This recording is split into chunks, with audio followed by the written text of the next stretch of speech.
سعودی عرب کا کہنا ہے کہ رواں سال تقریباً 18 لاکھ افراد نے فریضہ حج ادا کیا۔ ان اعداد و شمار میں وہ لوگ شامل نہیں ہیں جو سعودی حکام کی جانب سے جاری کردہ حج کے سرکاری طریقوں کی خلاف ورزی کرتے ہوئے ملک میں حج کی ادائیگی کے ارادے سے آتے ہیں۔ سعودی عرب میں رواں برس حج کے دوران سینکڑوں افراد ہلاک ہوئے ہیں، جن میں سے زیادہ تر کی موت کی وجہ شدید گرمی تھی، کیونکہ درجہ حرارت 51 ڈگری سینٹی گریڈ سے تجاوز کر گیا تھا۔ سعودی حکومت کا کہنا ہے کہ مرنے والوں میں 75% غیر رجسٹرڈ عازمین تھے جو غیر قانونی ذرائع سے حج میں شامل ہوئے، جس کی وجہ سے وہ ایئر کنڈیشنڈ خیموں اور کولنگ والی بسوں جیسی سہولیات تک رسائی حاصل کرنے سے قاصر رہے۔ عمرے یا سیاحتی ویزا پر حج کیسے ممکن ہے؟ پاکستان میں وزارت مذہبی امور میں مشیر کے عہدے پر فائز رہنے والے پروفیسر ساجد قمر کا کہنا ہے کہ سعودی حکومت کی جانب سے وزٹ ویزا پر عمرے کی تو اجازت ہے اور بہت سے لوگ ایسا کرتے ہیں، لیکن وزٹ ویزا پر حج کی اجازت نہیں، اور سعودی حکومت اس سے خصوصی طور پر منع کرتی ہے۔ جن لوگوں کے پاس حج پرمٹ نہیں ہوتا اور وزٹ ویزا ہوتا ہے تو وہ مختلف شہروں سے ہوتے ہوئے مکہ پہنچتے ہیں۔ وہاں پہنچ کر وہ کسی نہ کسی حج گروپ میں شامل ہو جاتے ہیں۔ ایسے حجاج کن سہولیات سے محروم رہتے ہیں؟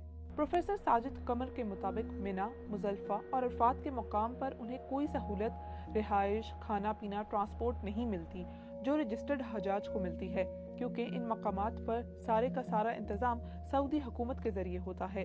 ایک خیمے کے اندر ویسے بھی گنجائش کم ہوتی ہے اور ایک بندے کی بھی اضافی گنجائش نہیں ہوتی۔ ایسے لوگ باہر سڑکوں اور راستے پر ہوتے ہیں۔ ایسے لوگ شدید گرمی سے متاثر اور بیمار ہوتے ہیں، جیسے اس بار ہوا۔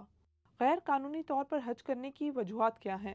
بی بی سی عربی کی ایک رپورٹ کے مطابق بہت سی وجوہات کچھ لوگوں کو مختلف طریقے اختیار کرنے پر مجبور کرتی ہیں، جن میں سے سب سے نمایاں وجہ معاشی اور عمر کی ہے۔ حج کی لاگت ہی وہ چیز ہے جو بعض افراد کو سرکاری اجازت نامے کے بغیر حج کرنے پر اکساتی ہے۔ نسخ کارڈ کیا ہے اور سعودی حکومت غیر قانونی حج روکنے کے لیے کیا کر رہی ہے؟ سعودی وزارت داخلہ کے مطابق حج سیزن کے دوران کسی کو بھی وزٹ ویزا کے تحت مکہ میں داخلے کی اجازت نہیں۔